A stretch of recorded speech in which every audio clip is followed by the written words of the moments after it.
Okay, this is just to let everyone know that we are recording the session from this point on, and that recording may be used by the Palestine Museum US on social media or for other media purposes and may be published.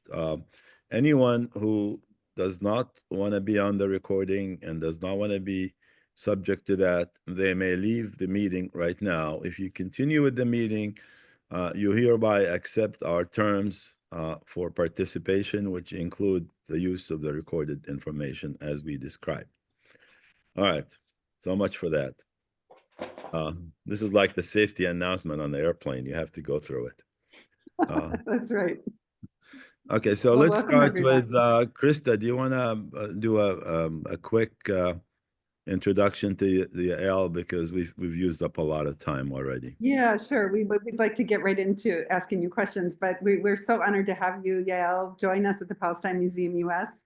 You have years and years of activism behind you. And as I was saying before you got on, that you're really modeling what it means to stand in solidarity with Palestinians and to take risks. Not everyone has the privilege to do so, or perhaps the courage. And so we really are eager to hear about your long history dating way back to the first Intifada up to the present and the ways in which you have stood with Palestinians. So thank you. I'm not going to waste time I think you're going to help us understand all the ways in which you have shown up for Palestinians through our conversation. So welcome and thank you for joining us, and just let everyone know where you're tuning in from, if you don't mind. Thank you so much for inviting me. Yael, you're welcome. Tell us a little bit about yourself, briefly. Tell us who you are. So go ahead. I was born in Nahariya, and when I was 2 years old, my family moved to the south of Tel Aviv. My childhood home was built on the land stolen from Palestinians, a village called Bashit. The refugees from Bashit were forced into Rafah in the Gaza Strip, and they were ethnic cleansed in June 1948. And when I found out about the Nakba, that was a straightforward decision that I have to be anti-Zionist, and my duty is to support the Palestinian struggle for freedom and justice. Yael, can you back away from the camera a little bit? You're a little too close. Yeah. Tell okay. us, you learn about the Nakba, and right away it makes sense to you that there's something wrong with this picture, so to speak. Tell us why is it so hard for so many Israelis in particular to cross that bridge in their mind and in the way they live their lives? I don't really understand it, because for me it was straightforward. I mean, once you know that all your life was built on this stolen land, on the destruction of other people, there is no question where you should be. And so I found it very difficult actually to relate. And but it was really overnight. I got this book by Sabi Jaris. I finished reading it by the morning, and in the morning I was anti-Zionist. Was just it was obvious to me. There was no hesitation. It was, and I never ever had a second thought about it ever since, because that's where you are. If you realize you're part of colonization project, if you are part of such heinous crimes, that everything that you have is as a result of dispossessing other people, there's only one place to be at. And so obviously I had lots of friends, you're teenager. So I went to each friend and told them what I found out. And I thought, I expected them to react the same way I did, but they were not interested. They just said, so what if I'm racist? And so that was the end of those friendships. And literally, immediately, I threw away. I didn't lose. I threw away all those friendships, because it's not a loss if your friends are racist. There is a song by the Specials. If you have a racist friend, now is the time to end that friendship. And that's really, be it your brother, be it your sister, is really, really the way I perceive it. So for me, if anybody is Zionist, I have zero interest in them, because for me, being a Zionist is being racist. So what is it about you that made you react that way, whereas the other Israelis don't? That doesn't happen to them. You know, you didn't go into a phone booth and come out an anti-Zionist, did you? I Like was Superman. I was Superman. a very good Zionist, actually, unfortunately, you know, to my shame, because I like when I do things, I like to do them well. And I I'm not sure why, but it's I always had this very, very strong. So maybe it is for my parents, even though they were very angry when I became anti-Zionist. Um, it must have enshrined in me a very deep-seated view about justice. So I was always standing up against any injustice, you know, like even between kids and between in the classroom. So I was always standing up and speaking out if I saw any racism, any abuse. So maybe that's why it was so easy for me. And also, I never valued material things, so it never mattered to me. I could never be bribed. I never cared about material things. Well, you know what, your story stands in such stark contrast to what we're witnessing today, where probably the vast majority of Israeli society is really behind the military incursion into Gaza, current Israeli policies towards Palestinians. And you know, we've witnessed various iterations of this. I wonder if you could just talk about the difference between uh, solidarity for Palestinians back during the first Intifada, which is when I think you were first getting involved, and the difference to now. What differences do you see, and is this a different moment or is this a progression? Like, how can we make sense of the current moment in your mind? I became an activist in 1972. So before before the Intifada, I used to go to Jenin. We used to do because I lived in Haifa. I moved to Haifa, so we did a campaign with Jenin. I used to go to Ramallah. I support a student in Birzeit University. So I was involved in on many levels since 1972. It, in some ways we were as isolated as we now. I remember the 73 war. People were telling me that people like myself. Initially I joined a group called Madafeh. So people were telling me that, not knowing, just on the street, saying, "Oh, you know, Madafeh are doing this crime," and we were all 10 people, but we were so vilified as if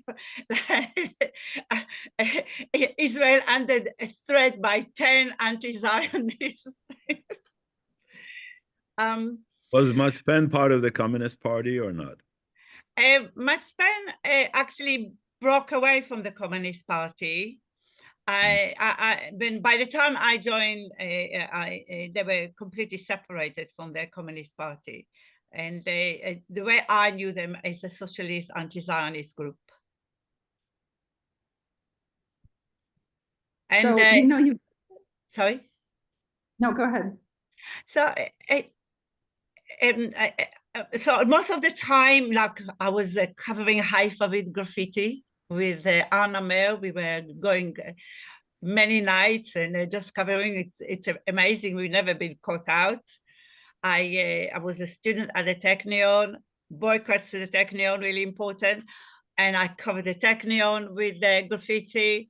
I was organizing meeting at the Technion with the anti-Zionist speakers, because remember, after the 73 war, there was a very short period of 6 months, about 6 months, where Israelis were really open to hear other views, because Israelis were suddenly tasted the flavor of a lost battle, because that really what happened at the beginning of the 73 war. And the arrogancy after the 67 occupation vanished for a period. But then, of course, the propaganda, the Hasbara eventually got the worst of them. But for that period, for 6 months, it was amazing, because I got the full audience, absolutely full capacity. Not one hiss, no one was actually in any way was antagonist to the anti-Zionist speakers. But that is because they realized it was, they might be, they could lose. So they actually were interested. I brought Felicia Langer, who spoke about the torture of Palestinian prisoners. So it was that short period, but then it was back. And of course, I was getting my death threats, and actually there was a battle between me and the Technion. They kicked me out of the dormitories, the student accommodation, and I just left. I thought I wasn't interested. I just wanted to campaign. And so it was until the first Intifada. At the again, it was a similar situation like after the 73 war, because at the beginning of the first Intifada, Israelis until then, until December 1987, were really self-delusional that Palestinians were just happy to be occupied. They just literally couldn't even perceive that Palestinians might be unhappy with that. So when we started this group for to support the prisoners, we had a lot of support. Even celebrities were supporting us. But that again, after a while, fizzled away. So there was a bit of a wave at the beginning of the first Intifada. There was like Siheman, a song which was a very sympathetic to the Palestinian suffering under the occupation. But like, for example, when John Baez came to do a duet with Siheman with that very song, Siheman backed off. She was suddenly scared. And these days, she's a proud mother of a soldier, which probably involved in the genocide in Gaza. Or at least at the time when he was a soldier. I don't really know what he's doing now. But I remember I was shocked to read how proud she was to be a mother of a soldier in the Israeli terrorist army. Yael, can you tell us why you got arrested about a week ago in London? Well, technically, I was arrested for something I didn't say. So I didn't know what I was arrested for, but only when because there was a lot of noise. But when after I was released, when I watched the videos of my arrest, I realized what I was arrested for, which was a lie, is something I never said, and I won't even repeat it. I won't go. I won't say that. But Zionists, racist Zionists, were feeding the police. That they do that every week. Every time there is a protest, they feed the police with demand to arrest the speakers at the protest, and they fabricate lies. Like in my case, it was completely fabricated. So I only found out, well, actually, the police, I think, were determined to arrest me. Why don't you, can you write it on a piece of paper, and then I will read it and they can arrest me for a while? I would like to be arrested by the London police. In our Go notes? there at the end of the month. But while I was in detention, the same policewoman who arrested me proudly came to me and they showed that here there is another reason why they're arresting me. And the only word I picked up from what you were saying was the word Chabad.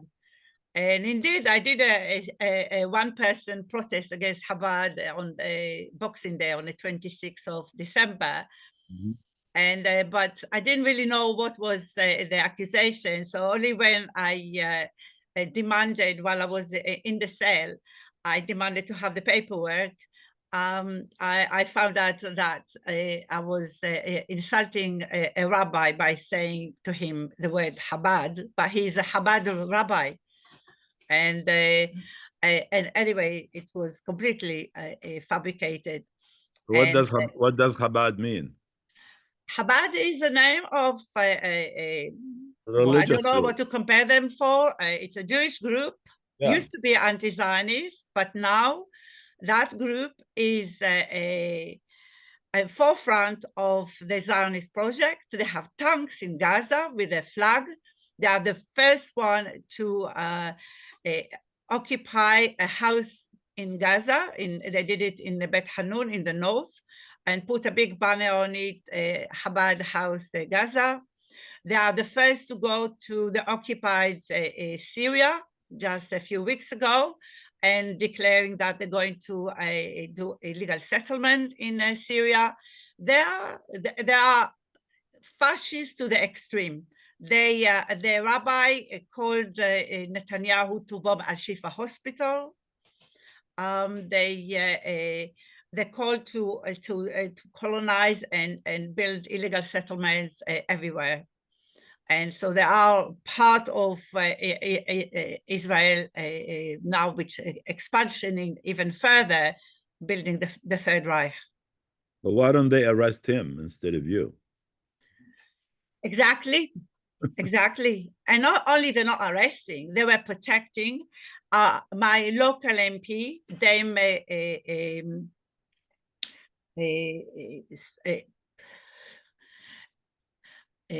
Emily Thornberry.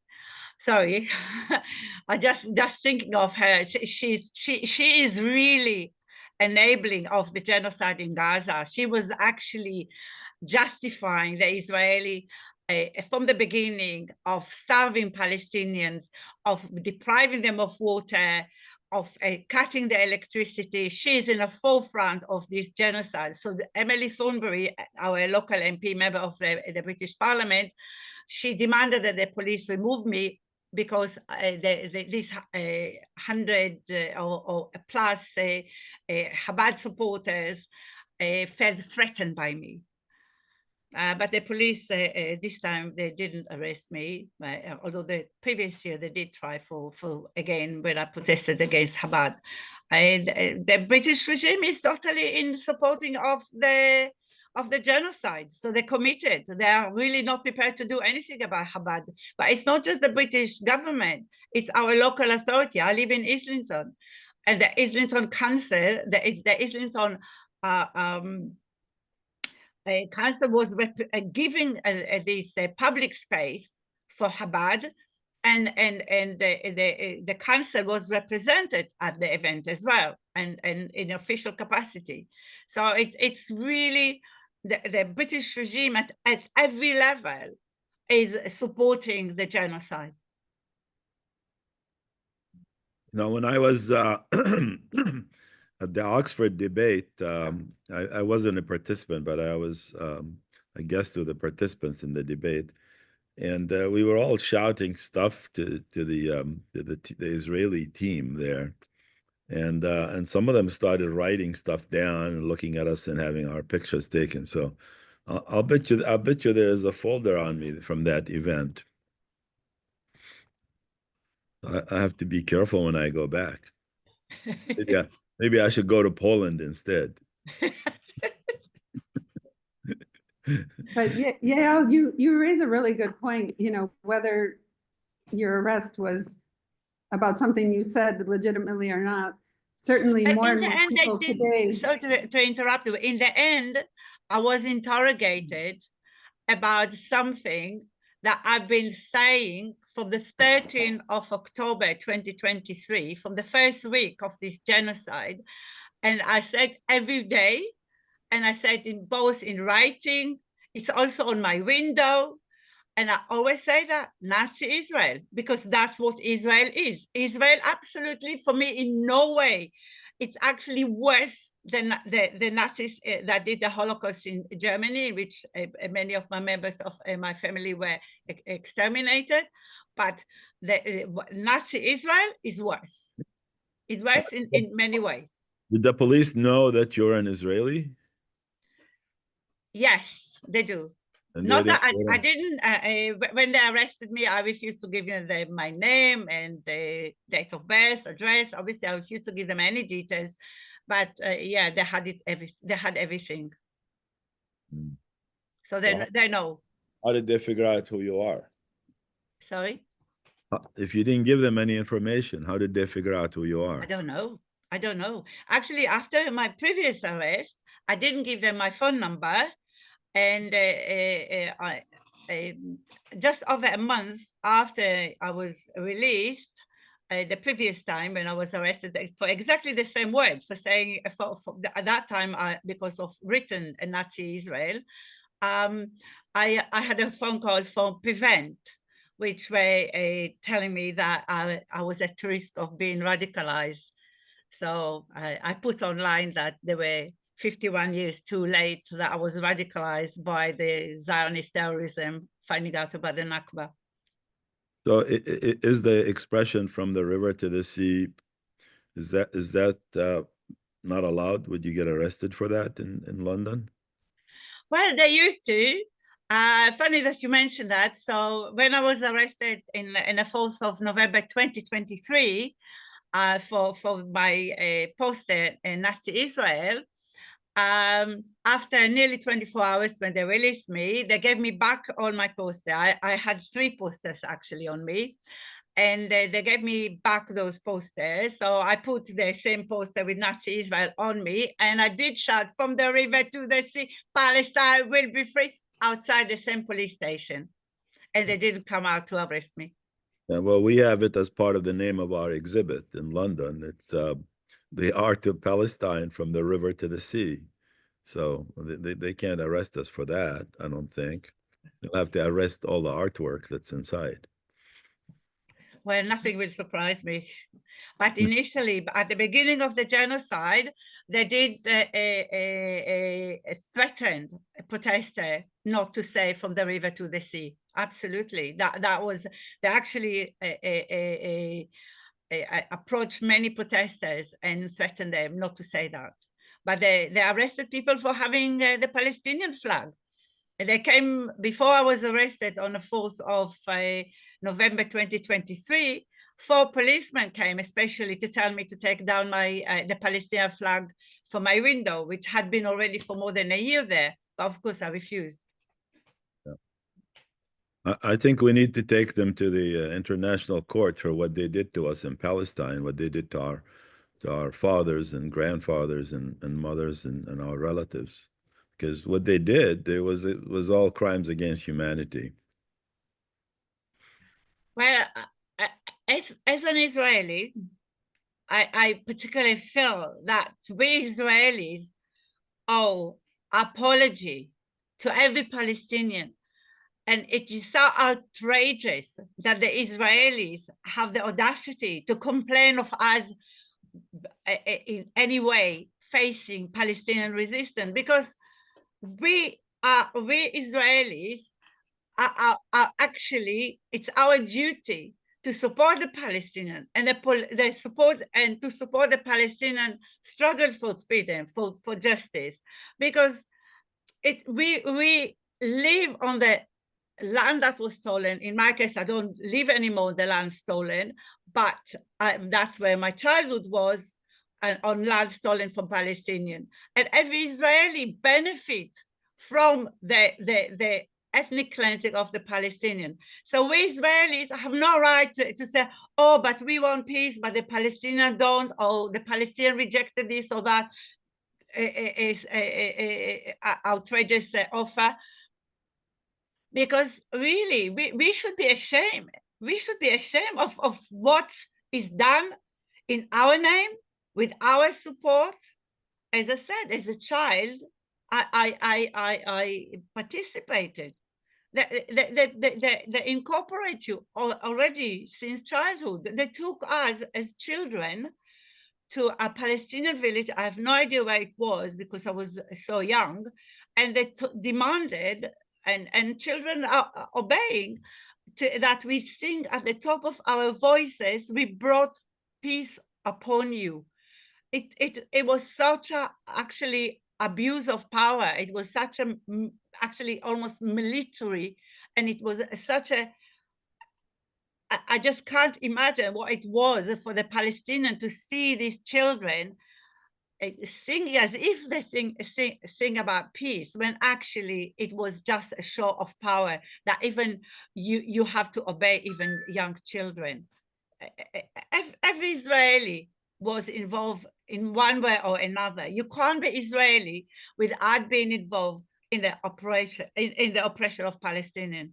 So I actually also apologize to you directly, because I know you lost your family lost their home in Salam, which is now part of Tel Aviv. People don't realize Tel Aviv is built on many Palestinian villages that were ethnic lands. Yeah, they call it Kfar Shalem now. Yeah, yeah. They're even not very imaginary in the names. Most of the hundreds and hundreds of villages and towns that Israel destroyed, even the Hebrew name for them are almost as identical to the Palestinian, because it's all like we steal even the food, like as if hummus is Israeli, as if falafel is Israeli.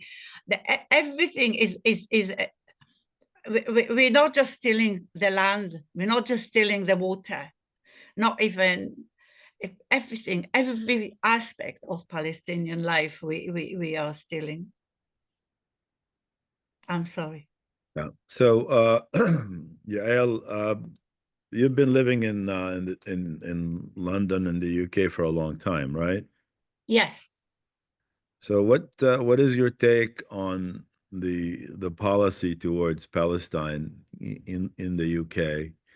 And is it changing? Has there been any change in it, or is it just window dressing? So far, I don't see a real change. They still arming Nazi Israel. They still do. I mean, there are people who try to stop the manufacturing of the military weapons that they produce in the UK, which are used to exterminate Palestinians, and they put them under fake accusation of terrorism in prison, and they vilify them, and they remove any rights from them. They not even have the right to get letters. They don't have the right to talk to each other. They put them in isolation. And so as long as Britain is prepared to arm Israel, everything is at best window dressing. And they're doing the propaganda. Why are they oppressing us? My arrest is just part of it. There are hundreds and hundreds and hundreds of other people being arrested. And some of them are so brutalized. There is amazing activists, Yusuf Wasim, who would like to use his convertible car and cover it with Palestinian flag and other material in support of the Palestinian. And he was doing it as usual. And as soon as Starmer was elected, and things really gone from bad to worse since Starmer was elected, police just jumped on him and started smashing his face, threw him on the ground, kicked him on the ground. And what? This Friday, he's told that the police who brutalized him, and then the other police gang on him as well, that all those thugs, that they acted proportionally, and they taking no action. And instead, they want to take action against the victim who did nothing, absolutely nothing wrong, except standing up for Palestine, having Palestinian flag. Wow. Krista, are you with us? Yeah, I'm here. I'm sorry. There's a whole group that came into the room where I was sitting, and I had We're in the dark. I know, I'm in the hallway now. I Okay. apologize. It is what it That's is. fine. let me just let the audience know that at this point, we'd like to invite people from the audience to join us in the panel if they like to ask a question or say a comment, as long as it's brief. Please raise your hand by clicking the hand button, which is in the the middle of the screen in the bottom there. And we'll bring you as a panelist, and then you could say it and ask questions and be part of the panel. So we have the first person there, and I will please accept the invite. Okay, so we will be seeing our first guest on the panel shortly here.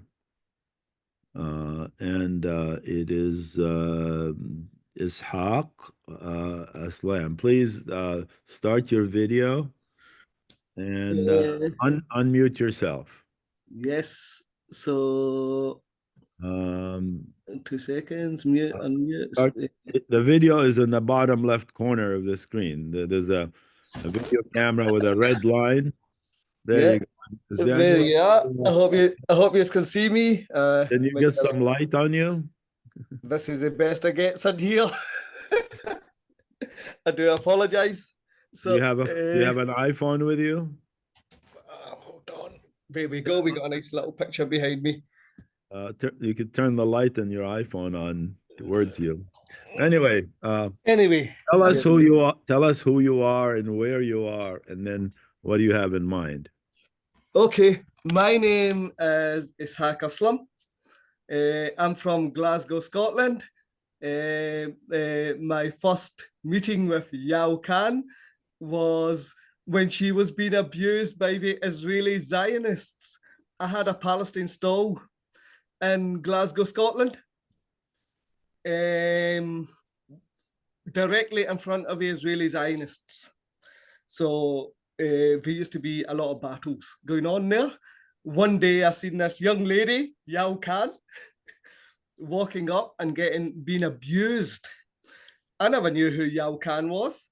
All I knew was this lady was being abused. So I got in the way to stop Yael getting severely, badly beaten up by these thugs from the Israeli Zionist stall.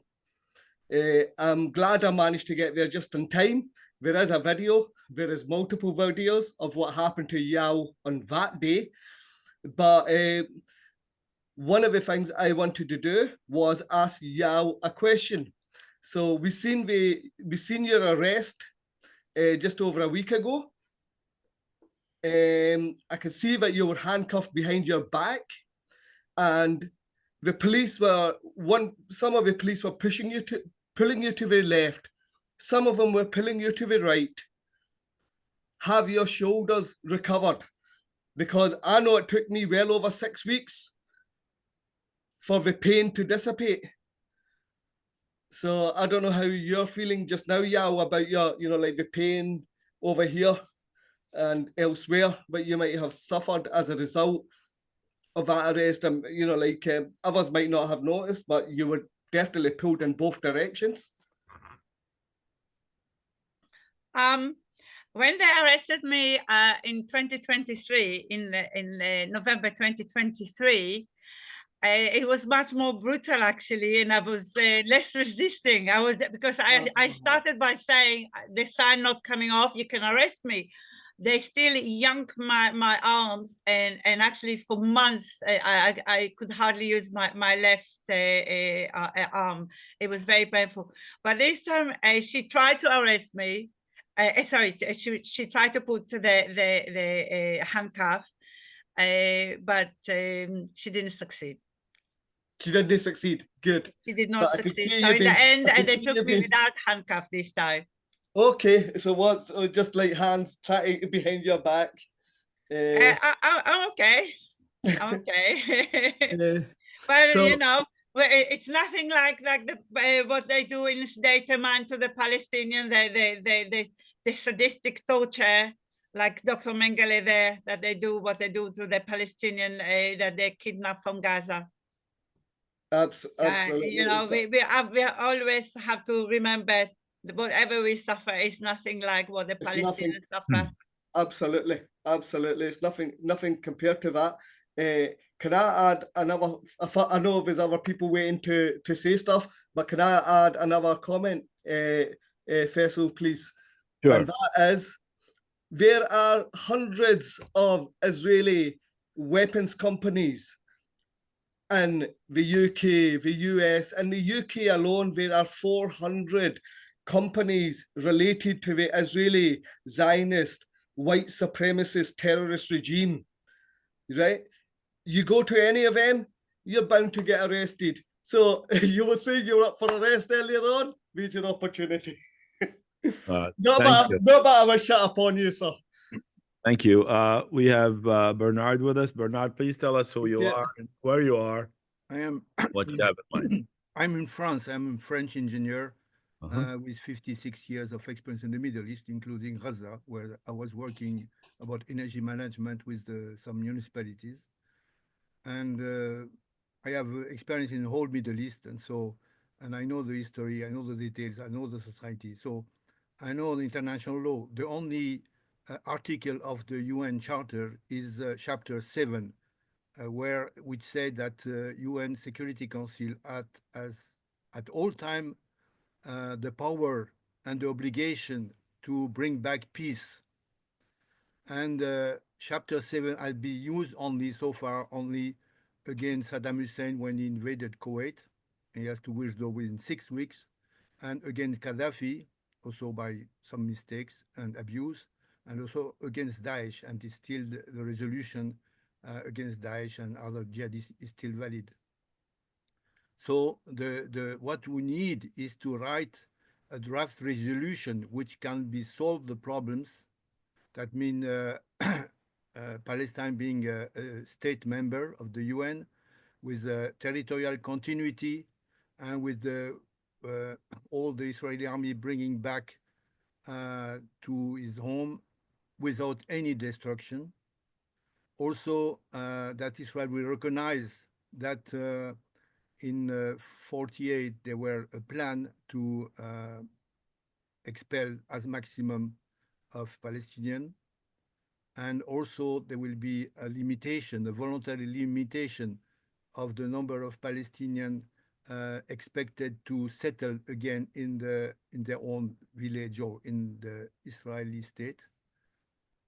And there will be other about the memories, about drafting the history in a joint commission, so that it will be used in the education program for the years to come.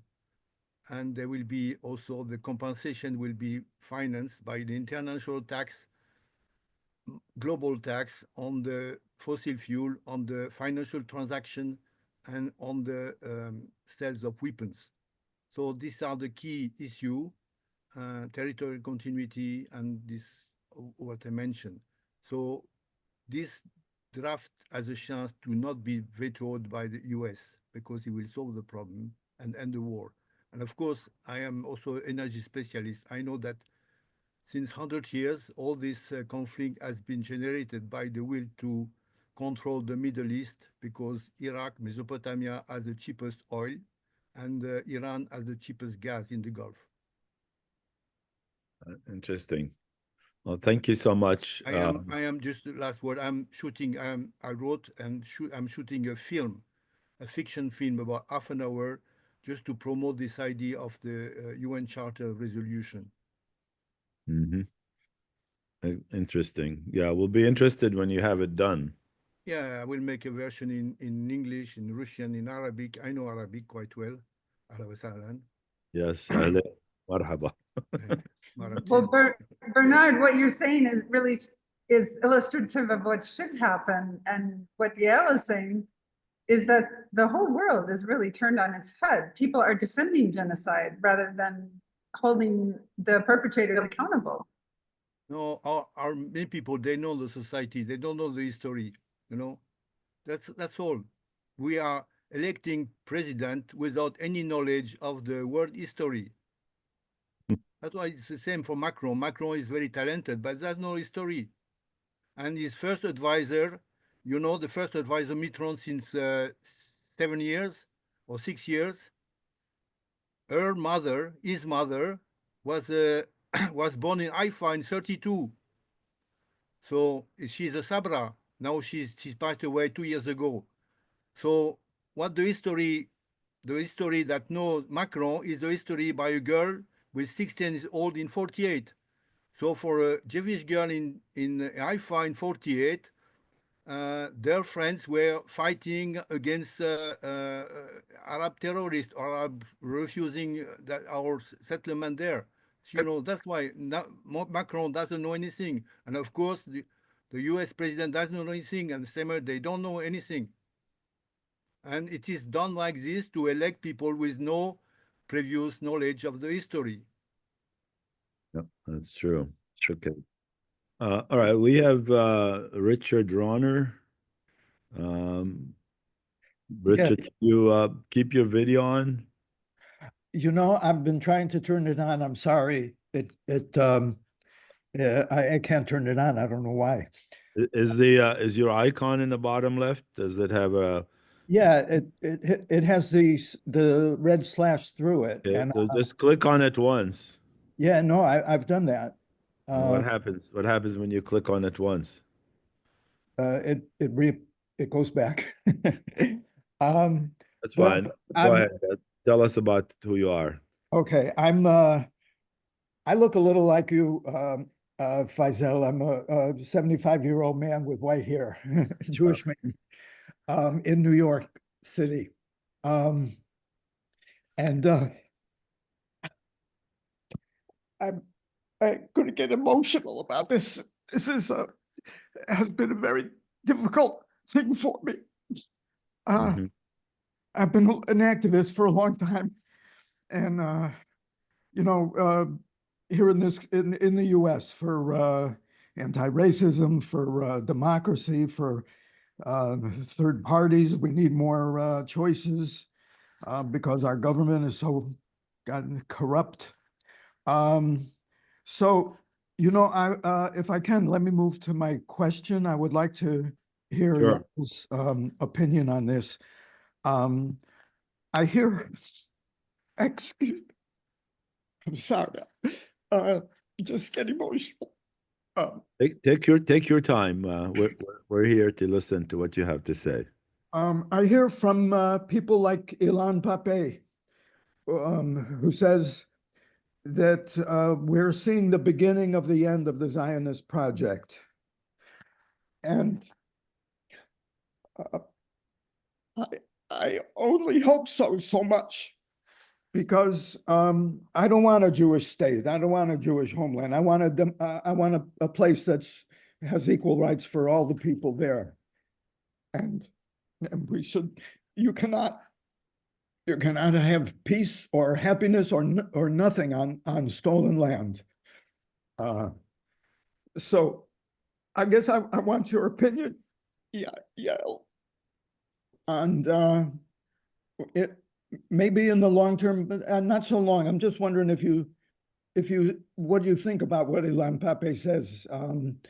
You know, he says that economically, he says people are leaving Israel, and I know,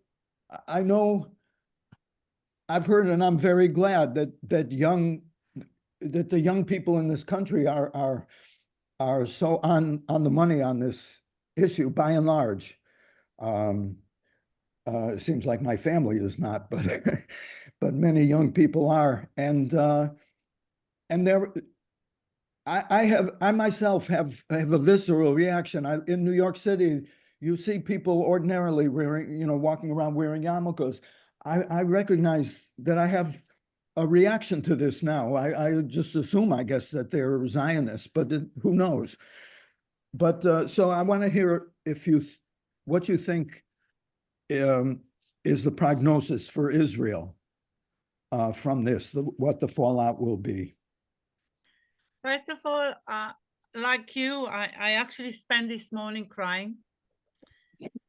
I just couldn't stop crying, just thinking about Gaza, because for me, Gaza is Holocaust.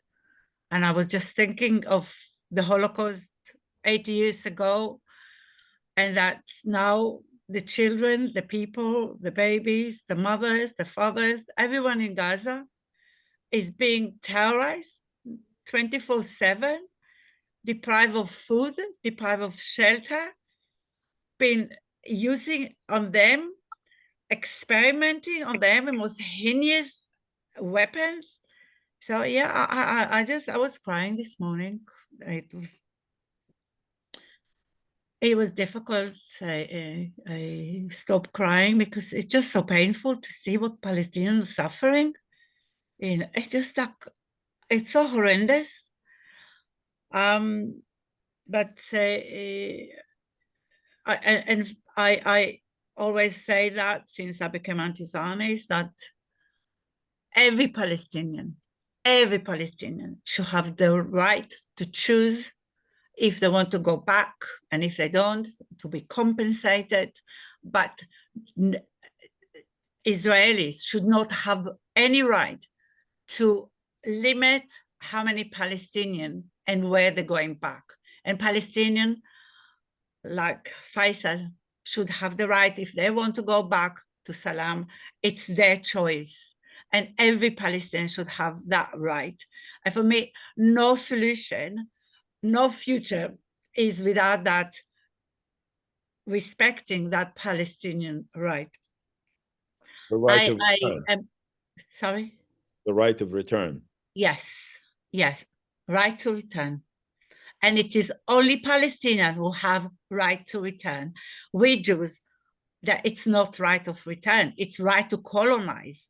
We are colonialists, whether it is in the illegal settlement in the West Bank, but we all colonize, we're all colonialists.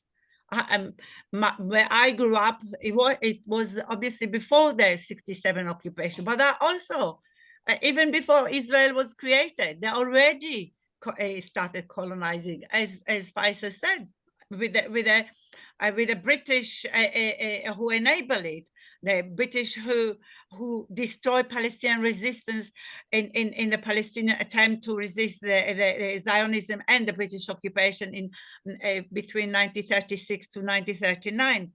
So I totally support the Palestinian right, and there's nothing that anybody can have a right to deny that right.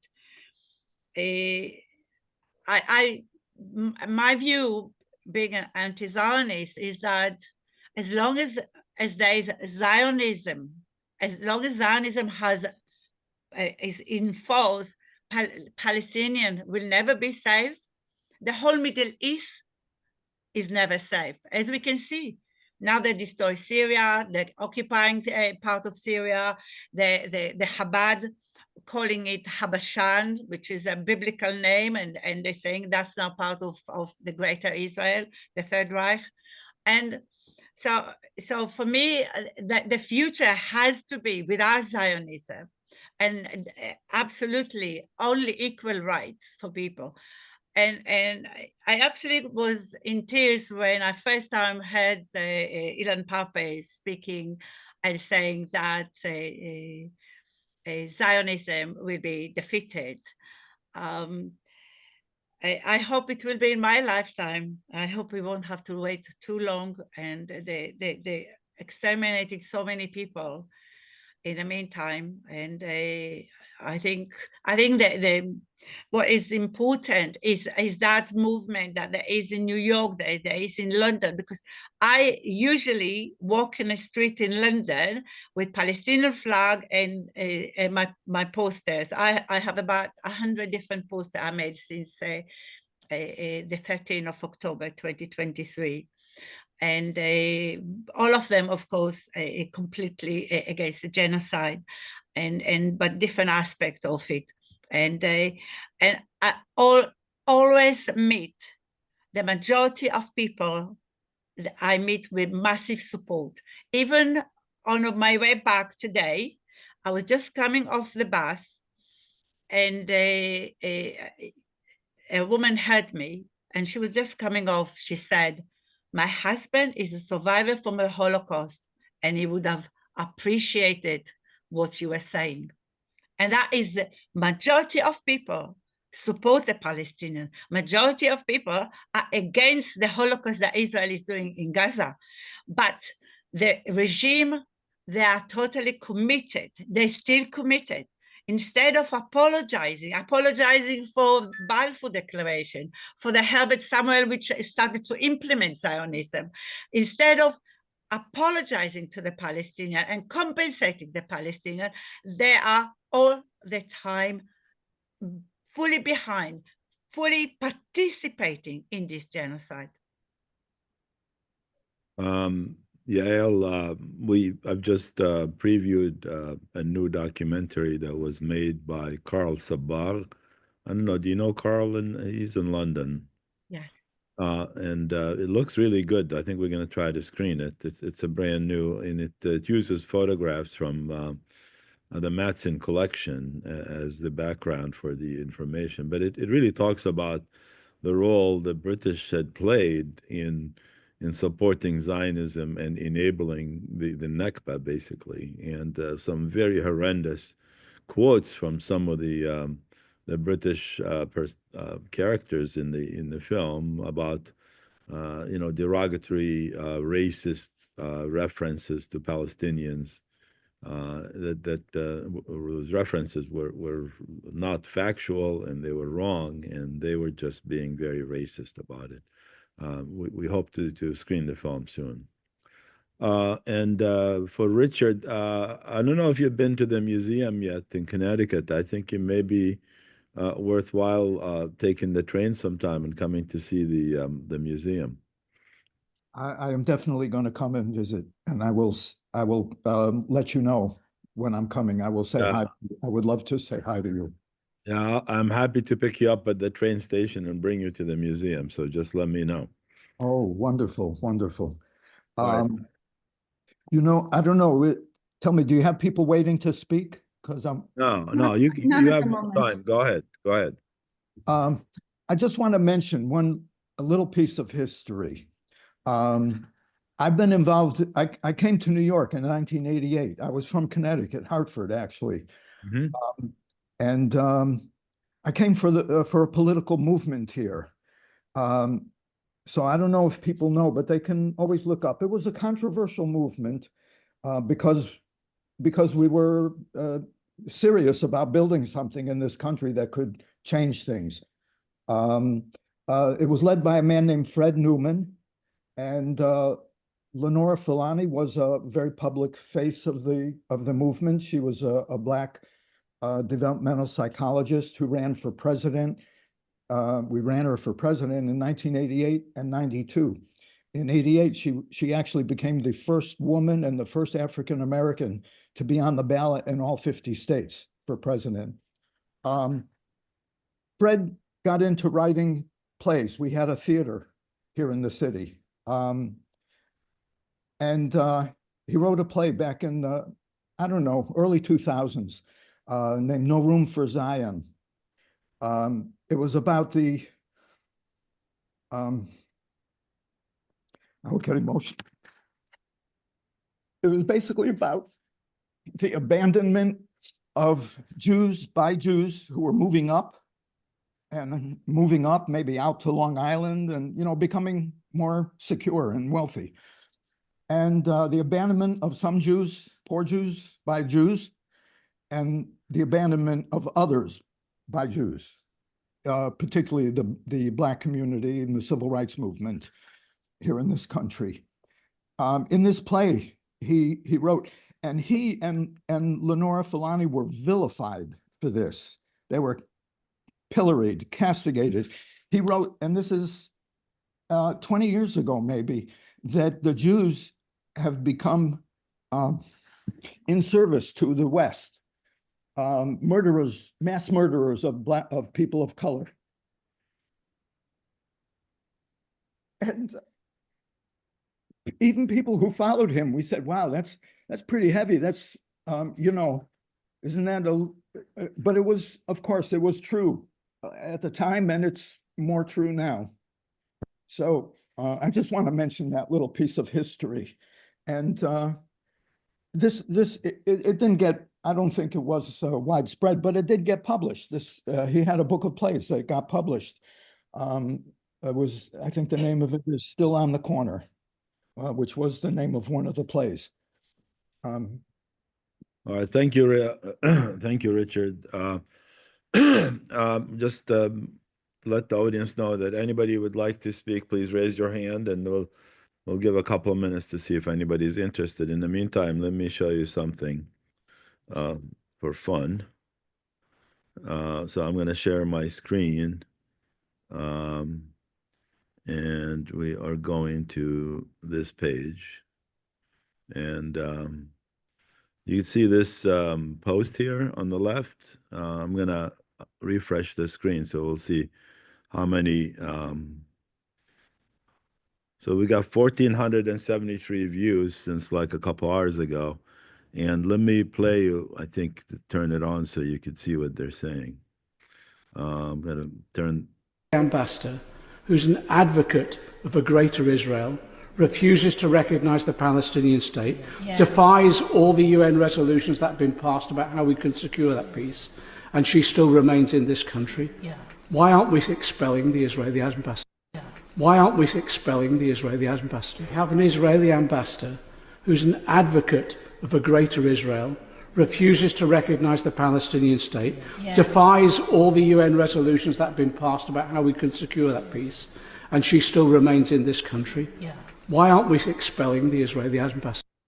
Why aren't And you look at this thing in the white here, what it says. Let's eventually. You'll have to read it to us. It's not clear. You'll have to read it to us. It's not clear. Oh, it says replaced with a branch of Palestine Museum US, and there's a slice of watermelon on the comment there. Interesting. Anyway, I thought people would get a kick out of that. So Yeah, thank you for showing that. Now, Yeah, I want to ask you, you've been an activist. Oh no, I thought I lost her.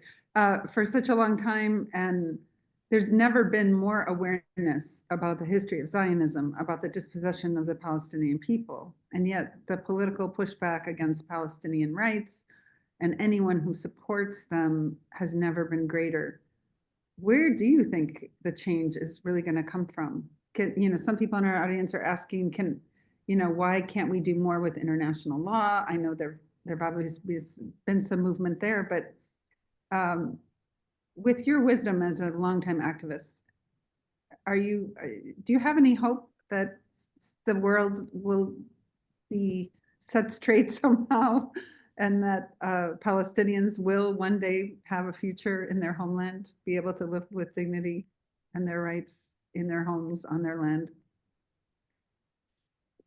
Well, I'll start with when I managed to get to Gaza in January 2008. I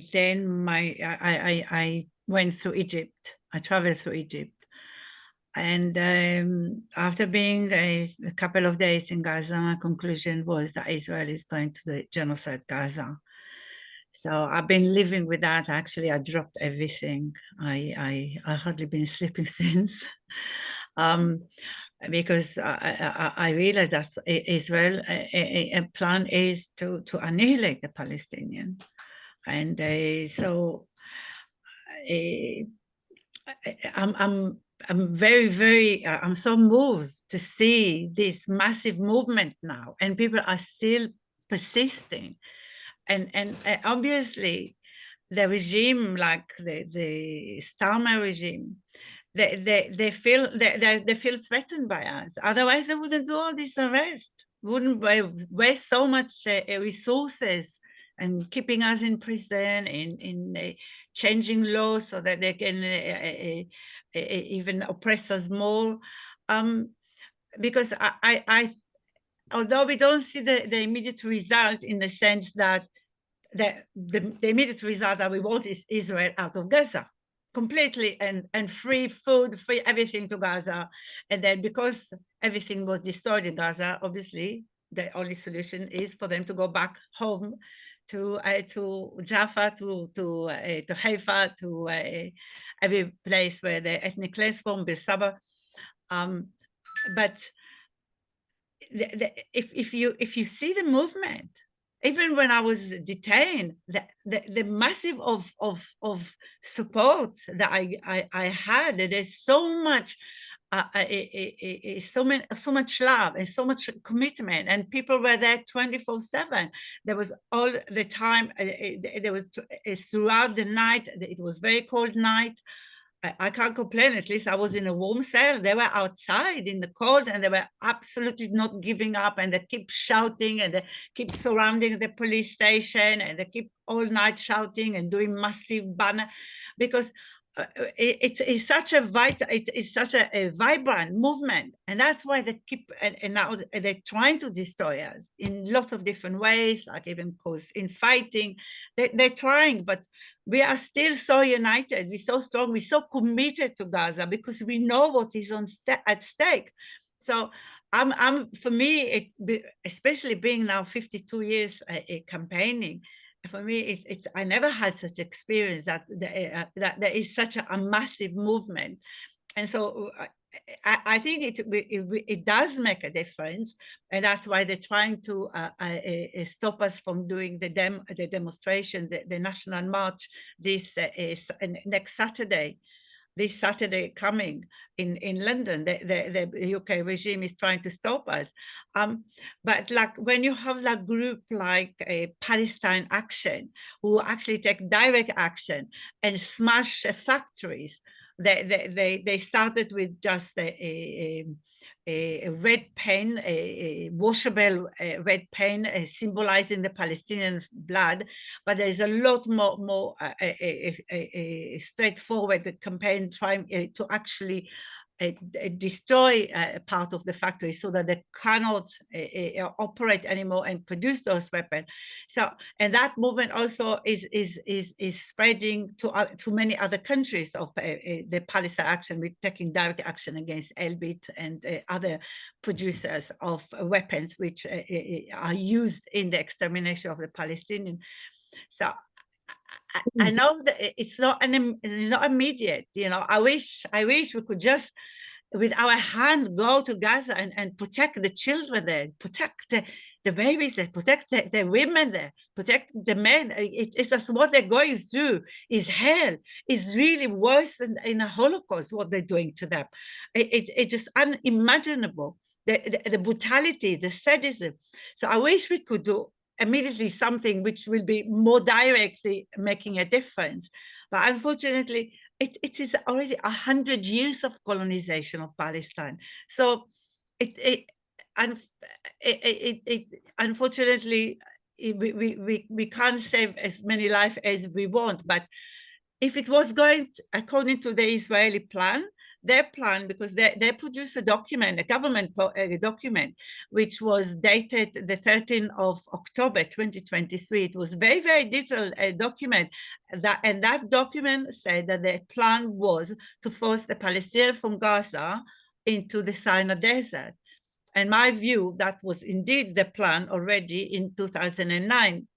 And what they were hoping, that they will just break the Palestinian resistance and force all of Gaza into the Sinai Desert and then finish them off. So I have to say that, you know, respect to all the Palestinians in Gaza, that they've been their resistance, and also the support across the world, that there is support, that there are demonstrations. I know they're crushing them. I know, like in Germany, you can't even say I'm Jewish anti-genocide. You can't even say that. It's become. We're living in such a surreal world where the regime, and when I say regime, I mean the media, the corporate media, I mean hospital bureaucrats, university bureaucrats, I mean all of them. They are the regime, and they are totally committed to the oppression. They're totally committed to the genocide. But I think we can see the crack, and I think we will get through. But we just have to persevere, just like steadfast, like the Palestinians. We need to learn from the Palestinian the resilience and never give up. Yeah. You make a great point. How it seems like there is a big gap between the people on what they think in the UK and their legislatures and their government. How do we change that? I know it's even worse in the US, but how do you think we can get the government to listen to the people in the UK about Palestine? I think they just intensify our campaign because they have no conscience. These people in the British regime, like our MP Emily Thornberry, now she was promoted on Palestinian blood. She was promoted to be them. So these people have no conscience. They have no humanity in them. So they're not going suddenly to respect life. And definitely, and they're so racist.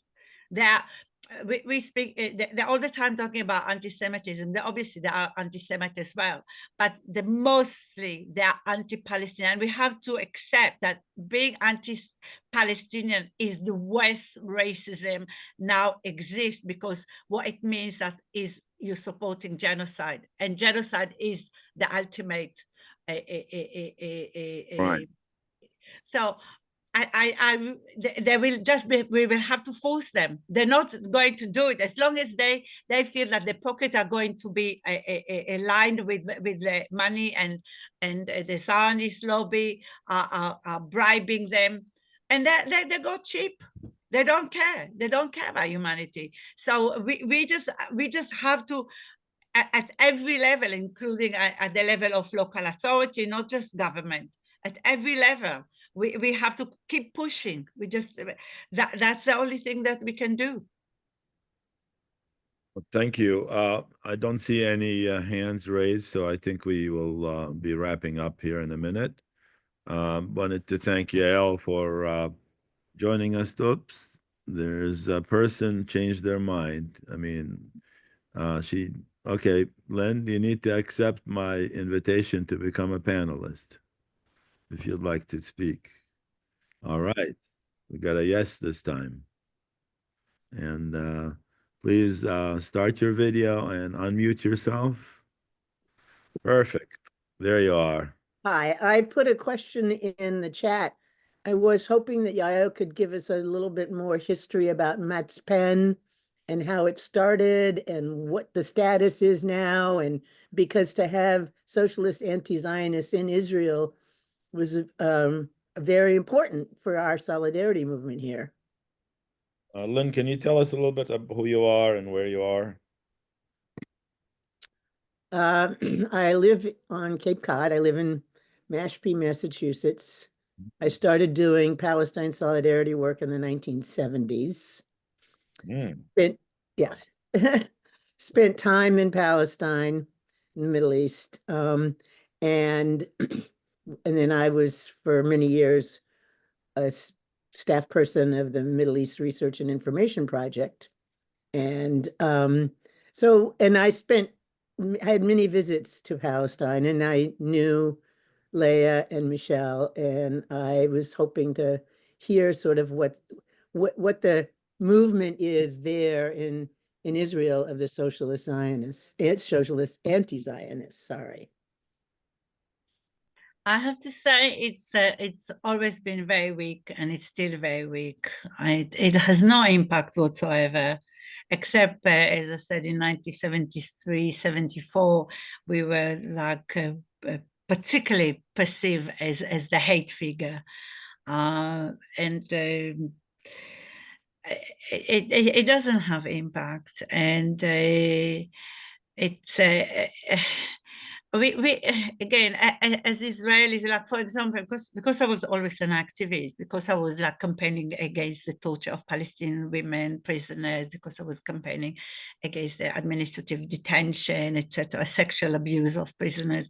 I'm always aware that when we Israelis do something positive and real solidarity with the Palestinians, it still can be exploited by the Israeli regime.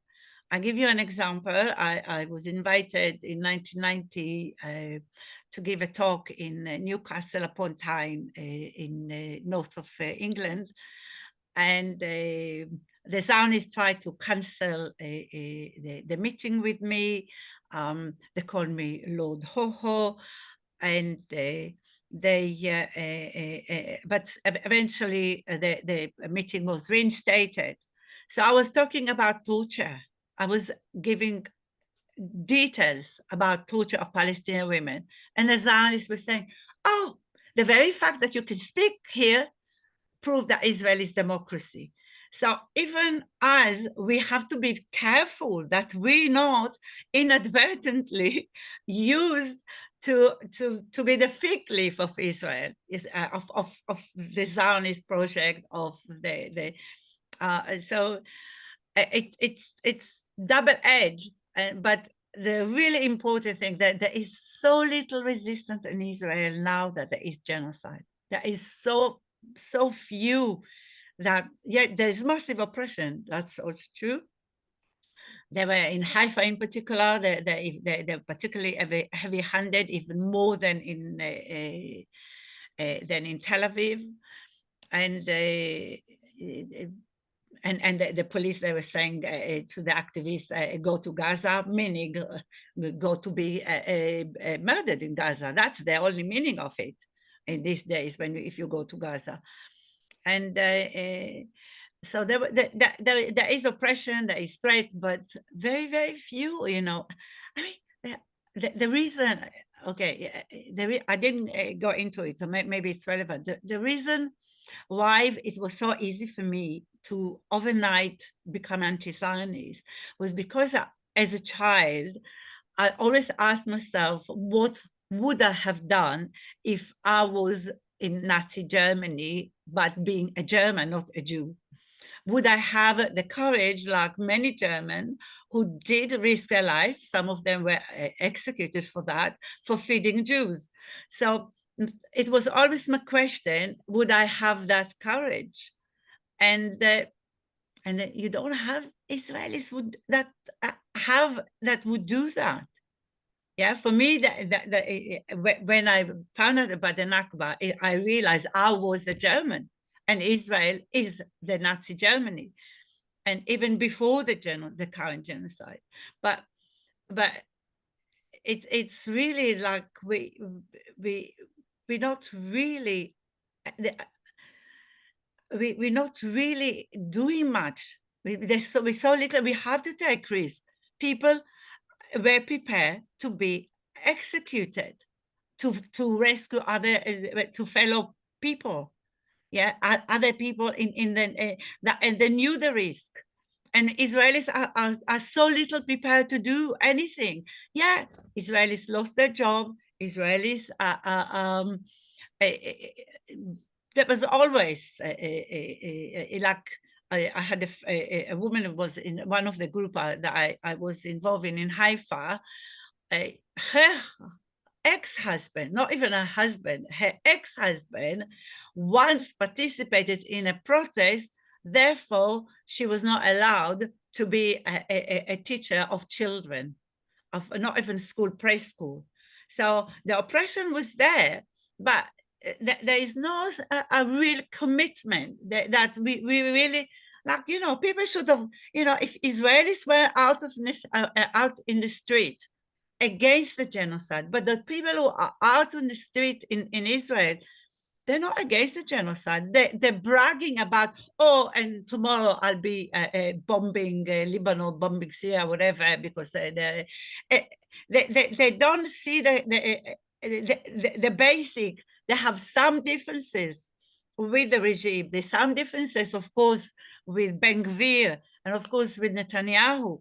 but basically they're as racist. Like when there was Peace Now, for example, when all the peace process was the Oslo Agreement, there was a massive, big Peace Now movement.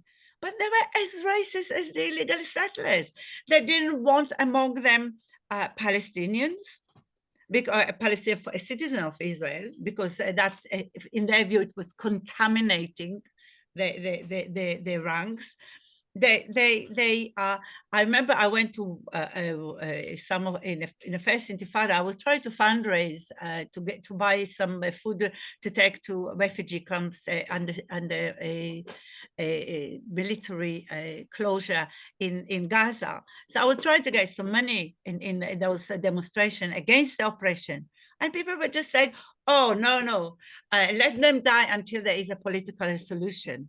So that is the Israeli society, unfortunately. So I really appreciate Mitzpen from the point of view that without them, I don't know if I ever found out about the book of Sabri Juris, because they are the one who gave me that book.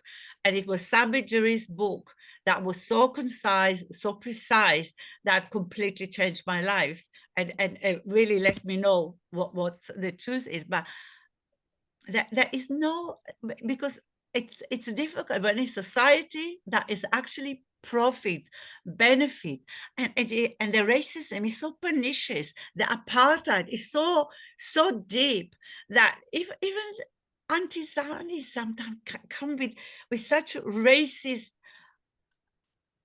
that they don't even realize that, for example, how they're patronizing Palestinian.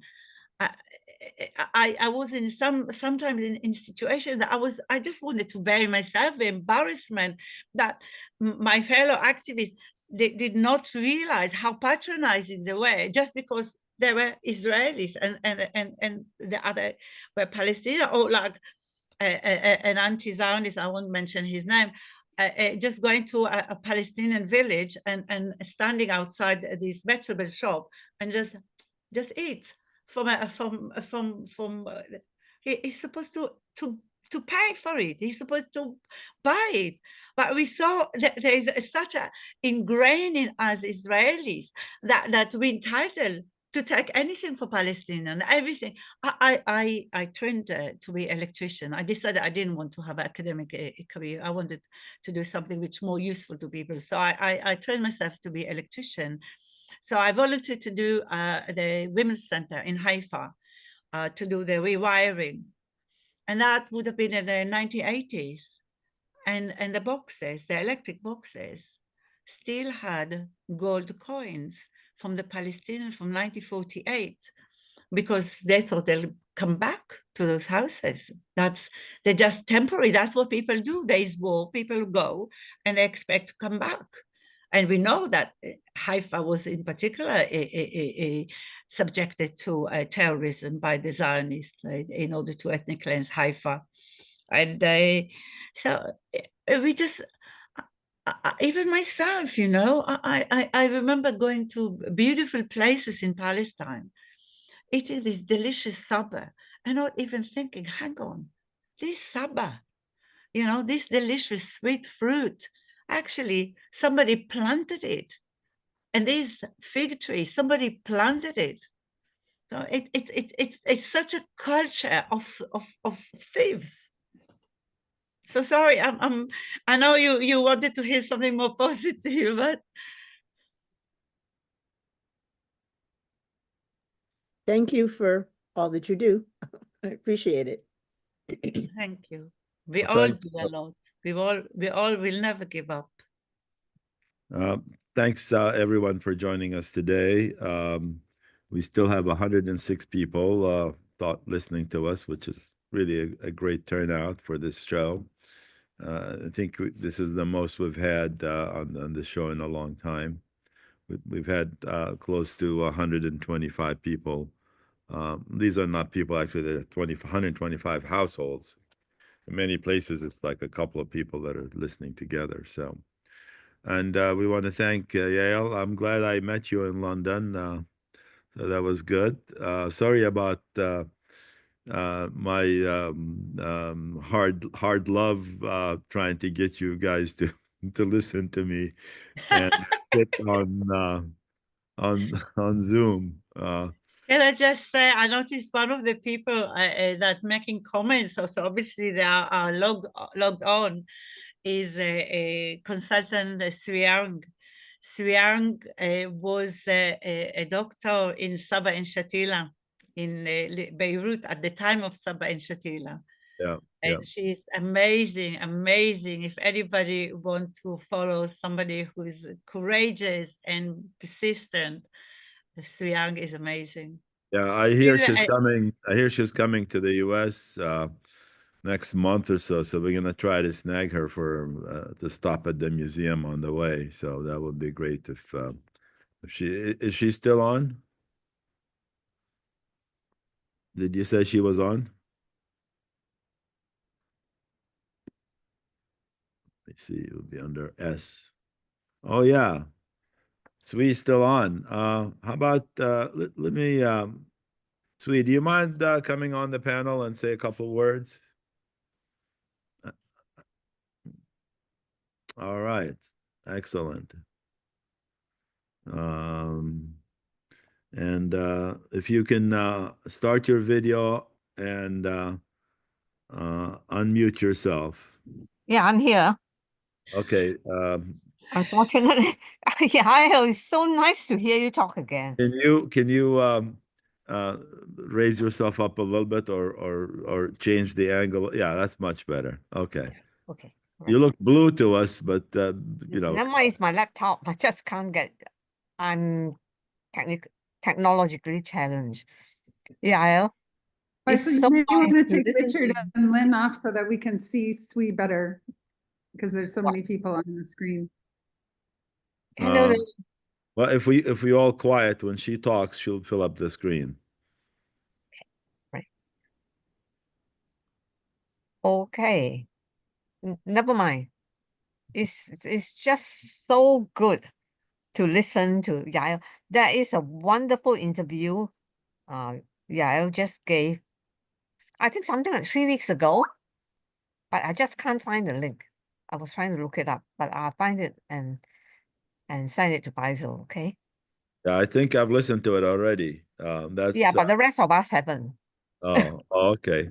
But Yeah. next time we can show it. That's how I really wanted to bring her on the show because I heard her talk and she Yeah. talked really.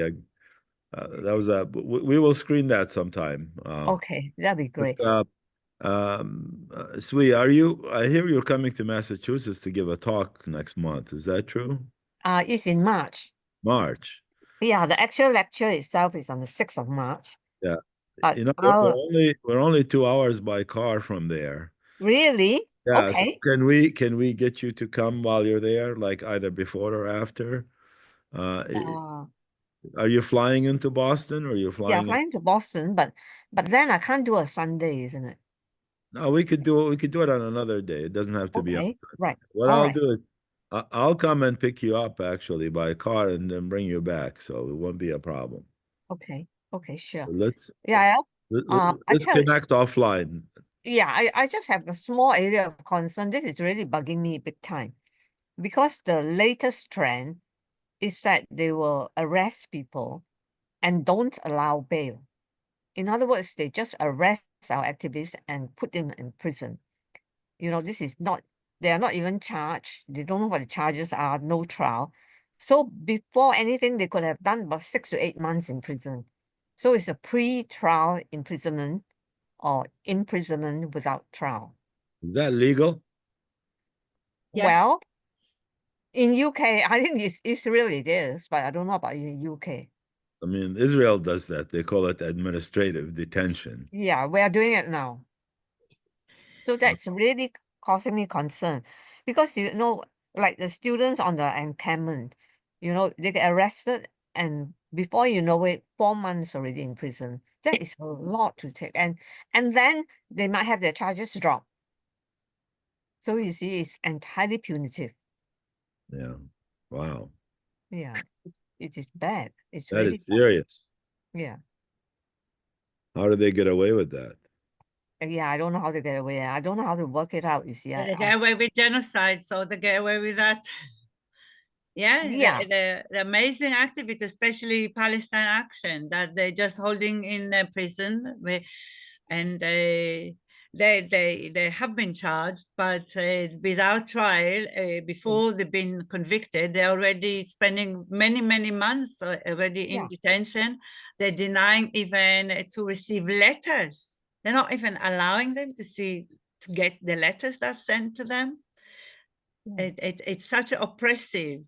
They don't allow them to talk to not only to each other, but they're not even allow them not to only to talk to other Palestinian support detainees, but not even to environmentalist activists. So they want completely to isolate them and break their spirit. And yeah, they use it as a threat to all of us, of course. Where are all the human rights organizations on this? I think a lot of them are not even aware of it. I've spoken to a number of lawyers. Of course, I'm not a lawyer. I don't know what to do about this. And they say, oh yeah, that's the way it is. But that should not be the way it is, because it wasn't like that before. Yeah, I mean that doesn't make sense. Not in a country that calls itself a democracy. Yeah. Looks like somebody wants to come back and say something here. Let's see. Yeah, you can take me off. Anyway, Sui, it was very nice to see you, even though in the blue light here. Yeah, I don't know what's the matter with the blue light. Yeah, It's a thanks signage for coming plot. on. It looks very interesting. Artistic. Yeah, and pretty soon we want to screen some of the films that you're in again. You know, we always screen that the hospital, the Gaza hospital film that takes place in Sabra and Shatila. That's a great film. We screen it every year almost. So thank you, Sui, for joining with us, and I will look forward to seeing you in March, hopefully. Okay. Okay. Okay. Is So- Hawk have something to say? Yeah, So, let's do it just briefly because we're wrapping up. very briefly, just to say about defense and the UK courts. Genocide cannot be used as a defense, my own solicitors have advised me. So if you are getting arrested, the best thing to say is Israel was a terrorist endeavor. Israel was a terrorist, like say something negative about Israel. This might open up the avenues for humanitarian law where you can talk about the genocide. Otherwise, you're not allowed to even speak about genocide. I'm not sure I follow you. Could you explain that again? What are you advising? So I heard something about defense, about defending yourself in courts and in the law. Yeah. I think Sui might have said that, or somebody else, or Yael might have said that. No, there's pre-trial detention. Right. So in detention. So you see, you get arrested at a demonstration, right? Yeah. So usually you can get bail until the charges, but now it's not allowed. Right. So a lot of they can just put you in prison and then charge you 6 weeks later. And then the trial will be 6 months later. So you have done about 6 to 8 months in prison without knowing whether you're guilty or not. So a lot of the Palestine Action activists, yes, what's happening to them is, just like you said, they're keeping them in prison, but they're trying to use anti-terror laws, so they can be held in solitary confinement in the police prison cells for up to 2 weeks before they're taken to the remand centres, where they're only supposed to be in remand for up to 6 months. Within 6 months, they're supposed to be given a trial. This is no longer happening. They're keeping some of our political prisoners inside prison for up to 18 months. So some of them have been arrested over 6 months ago. They're not due a trial until the end of this year. and at the end of 2025, we've had one prisoner, Madeline, who drew a picture of her jail cell, and every hour they went into her cell because they called her an escape risk. She was trying to find an escape plan to get out of her cell. That's what we called her. There's another prisoner we've got inside who's called Fatima. Basically, they will do intrusive searches on her physical body for no apparent reason. A lot of the prisoners who are Palestine action prisoners who are in prison, and a lot of the climate activist prisoners who are in prison, we are not allowed books. We are not allowed any books at all. And if you try and ask for a book from the prison guards, they threaten you with physical violence, right? And I can say that because I refused to leave my cell until I was allowed to go to the library after not having books for 6-7 weeks. So the treatment that the Palestine activists and the climate activists are getting are very inhumane. They are treated very badly when they get into prison. They're treated worse than a lot of the other prisoners who the guards will talk to and think, but when it comes to the Palestine action prisoners who've not done anything violent, we are treated very harshly. So that's scary. It's not going to frighten the people from protesting in the UK. It's not going to frighten us. It's not going to put us off. We are on the right side of the law. When we see a genocide going on, if we do not raise our voices at the minimum, Yeah, I understand. I understand what you're saying, where you're coming from. Yeah. Political action will continue. But meanwhile, you see, if they are actually bending the law, especially for Palestine activists, that is discrimination, right? That's not only discrimination. So I'm not a lawyer, right? I can only say from my personal experiences. No, I think some of us, should really get together a group of lawyers to look at this specific area. Yeah, absolutely. Totally agree. Yeah, we got to, we can't just accept it. It's absolutely outrageous. They're moving the goalposts, they can't do that. So exactly. I'm on a 20-month curfew at this moment because I held a Palestine flag at the Raphael Advanced Defense Systems tank or on a bridge near the tank and armored vehicles factory. But they say that I'm high risk. I shouldn't hold the flag. I don't know where we got that from. So just holding a flag is enough. Holding a Palestine flag near their weapons factories is enough to discriminate, because now they are going very handed with, I've seen a lot of protesters indiscriminately arrested by the police. Many of them getting with, kicked in, bruises on their faces, on their body, all around them. The person I'm staying with, while I'm in Newcastle, he was he's a man who walked from Calais, France, to Palestine. He went on a protest at the University of Newcastle, and the police, he was just standing. We've got videos of us. He was standing. The police came over, headlock, choke, basically choked this elderly man who used to be the political advisor to the former mayor of Newcastle. So we can do this to him. And our lawyers, a lot of our lawyers and solicitors are saying, we do not have a defense because we hold a Palestine flag. Or we're saying that Israel's guilty of a genocide, which I think is very wrong. And I will continue to say, all the political activists are not guilty, and I am not guilty as well. We should be allowed to hold Palestinian flags or Lebanese flags.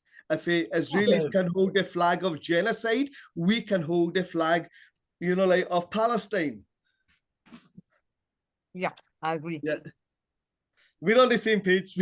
We're on the same page, but it's just how to do Absolutely. this. You We know, have to get together. we cannot have demonstrator doing 6 to 8 months in prison. If I get arrested in London, I want you all to make demonstrations and We will. get me out. And First then of all- there'll be no first of place all, left in the jail.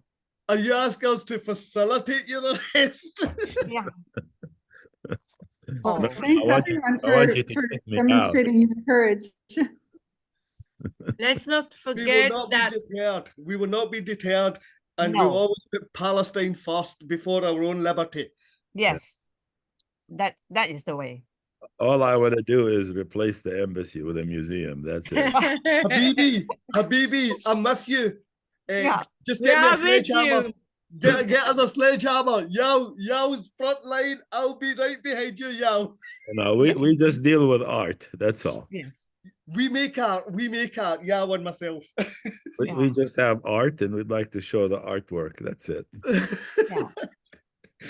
Yeah. Thank you. All right. Thank you, everybody, so much. Thank you so much. We've used up a couple of hours, so that's not too bad. Yeah. And thank you, Yael. I hope to see you when I'm in London towards the end of the month.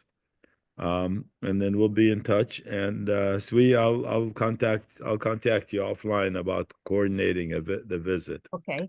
Will. Thanks so much, everyone. Thank you Thank for you. joining our panel, and thank you, Krista, for working with me here.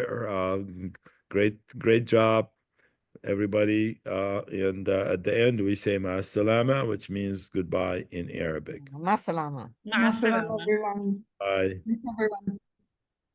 إلى اللقاء.